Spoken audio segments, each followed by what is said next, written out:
bu ikkita drabilkani nega ochib qo'ydik do'stlar? Hozir ko'kalam sezon, ko'pchilikda paydo bo'ladigan savol do'stlar, mana bu drabilka oddiy ko'zimiz o'rgangan universal drabilka ho'l hashakni chiqaza oladimi? Birinchi ishlash tartibiga keladigan bo'lsak, bu drabilkada baronkasini solinadi, yem hashak solinganda to'g'ridan-to'g'ri birinchi bu tishlariga kelib tushadi. Shu sababdan tishga katta nagruska tushadi. Bu to'g'ridan-to'g'ri motorga ta'sir qiladi. Ho'l o'tni chiqazadi, qachonki siz oz-ozdan, juda ham oz miqdorda solsangiz, bu esa jirafa drabilkamiz asosan ho'l hashaklarga, quruq hashakka va yemga mo'ljallangan.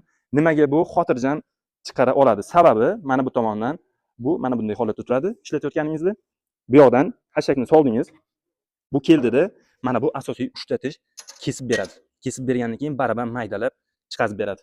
Agar siz ho'l, quruq aralash ishlatmoqchi bo'lsangiz, sizga bu variantdan ko'ra bu variant ko'proq qulay bo'lishi mumkin.